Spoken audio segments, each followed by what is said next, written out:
General Conditions of Contract, GCC, Clause 5, explains time and extension for delay. Main idea: this clause explains the rules about the time allowed for completing the work and what happens if there are delays. Clause 5 of the contract outlines crucial rules regarding project timelines, completion, and procedures for handling delays. This clause emphasizes the importance of adhering to agreed-upon schedules, starting work promptly, and the consequences of failing to meet obligations. It also provides guidelines for requesting extensions, rescheduling milestones, and managing various types of delays that may occur during the project lifecycle. Usually, understanding any GCC clause with legal terminology is a bit difficult. So today, in this presentation, I am here to make it simple to understand for everyone. I will explain each paragraph of Clause 5 and how to interpret it, and let go into the presentation. Let us understand the essence of time in a contract. First and foremost, the time given to finish the work is of utmost importance to the contract. The agreed-upon time for completing the project, specified in Schedule F of the contract document, is called specified timelines. Any extended time granted under specific conditions is also crucial to the contract's validity and execution, and is called extended time. Let us understand what commencement of work means. First, the contractor must begin executing the work from the time specified in Schedule F. Alternatively, work can commence from the date when the site is handed over, as notified by the engineer in charge. The contractor should start work based on whichever of these two dates is later. Let us understand what the consequences of delay to start the work are. First, failure to start work within stipulated timeframes constitutes a default. In such a case, the engineer in charge has the authority to forfeit the performance guarantee provided by the contractor. The forfeited amount becomes the property of the government, without affecting any other legal rights or remedies available to the parties involved. Let us decode the legal terms involved in paragraph 5.1 of Clause 5 of GCC. It discusses the initial work schedule and the consequences of non-submission. First, submission of the time and progress chart. Within 7 working days of being awarded the work, the contractor must submit a time and progress chart for each milestone. This program chart takes into account the schedule of handing over the site as specified in Schedule F. The engineer in charge has the authority to review and potentially modify the program within 7 working days after receiving it. If no modifications are made within this period, the program submitted by the contractor is deemed approved. Second is the content of the program chart. The time and progress chart aligns directly with the project's completion timeline specified in the contract documents. It forecasts the dates for starting and completing various trades or sections of the work. Any necessary amendments to this program chart must be agreed upon by both the engineer in charge and the contractor, within the time limits set in the contract. Third is non-submission consequences. If the contractor fails to submit the construction program on time, the program approved by the engineer in charge automatically becomes final. Approval of the program by the engineer in charge does not exempt the contractor from fulfilling their obligations under the contract. Fourth is monthly progress reporting. The contractor must submit the time and progress chart and a progress report for the previous month's work to the engineer in charge by the 5th day of each month. Failure to meet this deadline may result in penalties as specified in Schedule F, decided by the NIT approving authority. To summarize, Para 5.1 of the clause ensures that project timelines are meticulously planned and monitored from the outset, with clear responsibilities outlined for both the contractor and the engineer in charge to maintain project progress and accountability. Now let us understand the legal terms involved in paragraph 5.2 of Clause 5 of GCC. It discusses delays beyond the contractor's control, such as natural disasters, force majeure, bad weather, damage by fire, civil commotion, local commotion of workmen, strike, or lockout affecting any of the trades employed on the work, delays caused by other contractors, any other similar reasons beyond the contractor's control. Contractor's responsibilities during delays. The contractor must inform the engineer in charge immediately when a delay occurs. The contractor should try their best to minimize the impact of the delay on the project. The contractor must take all reasonable actions required by the engineer in charge to continue with the work. Let's talk about compensation for delays beyond control. No monetary compensation will be given for delays caused by events beyond the contractor's control. The contractor may be granted an extension of time to complete the work. This ensures that the contractor is not penalized for circumstances outside their control. To summarize, no compensation will be given for these delays, only an extension of time. Now let us understand the legal terms involved in paragraph 5.3 of Clause 5 of GCC.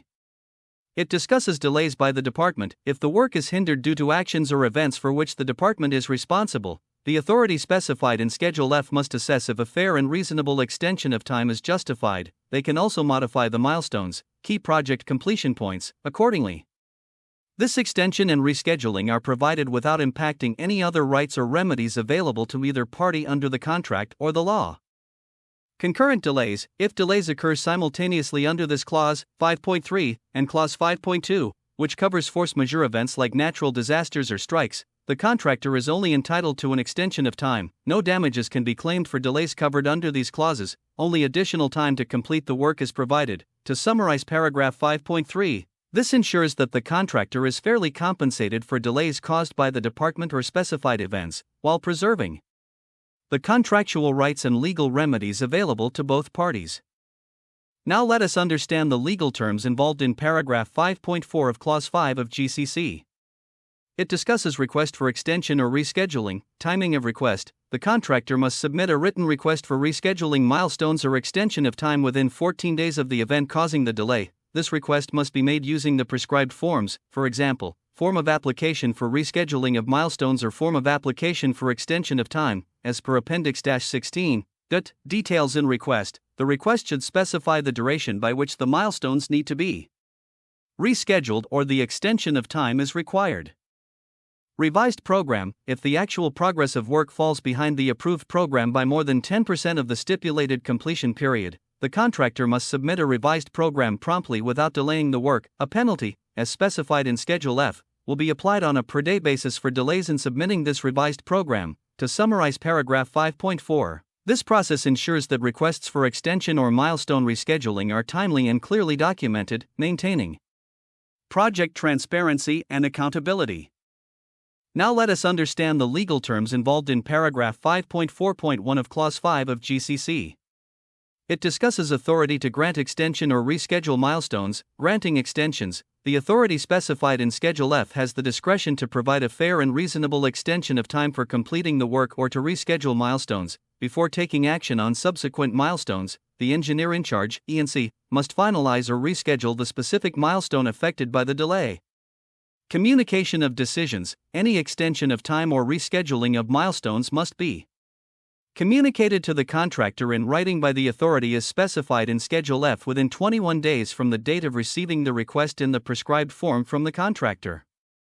Contractor's obligation for extension requests. If the contractor fails to apply for an extension of time promptly after being given the opportunity by the engineer in charge, E&C, the E&C may decide to grant a fair and reasonable extension based on the program specified under Clause 5.4.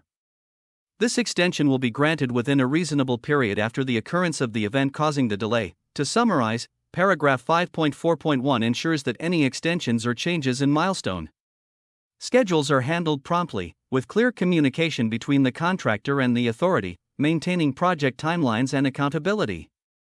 Now let us understand the legal terms involved in paragraph 5.5 of Clause 5 of GCC. It discusses delay caused by the contractor. Contractor's responsibility. Delay caused by contractor. If the work is delayed due to reasons not covered under clauses 5.2, force majeure events, or 5.3, department-caused delays, or 5.4, contractor requested delays, and beyond the justified extended date, the engineer in charge, E&C, has the authority to grant an extension of time needed to complete the work, without rescheduling milestones. Compensation for contractor-caused delay. However, the contractor will be held responsible for any delays beyond the justified extended date. The contractor may face a levy of compensation for these delays, which means they could be required to pay a penalty or compensation for the additional time taken beyond the agreed-upon extended period. To summarize, this Para 5.5 clause ensures that while extensions of time may be granted to the contractor to complete the work, they are still accountable for delays caused by reasons not covered by specific clauses, ensuring project accountability and completion within agreed timelines. Importance of time management in projects. Proper time management ensures that projects are completed efficiently and within the agreed-upon timeframe. It allows for better allocation of resources, both human and material, throughout the project lifecycle. Effective time management helps in controlling costs by minimizing delays and optimizing resource utilization. I want to extend my heartfelt gratitude to each of you for attending today's presentation on the complexities and challenges surrounding Clause 5, time and extension for delay of the GCC, explained in layman's terms. I trust that the session provided a clearer understanding of the critical importance of adhering to project timelines, the implications of delays, and the processes involved in requesting and granting extensions under this clause. Should you have any further questions or require additional clarification, please do not hesitate to reach out. See you in the next video.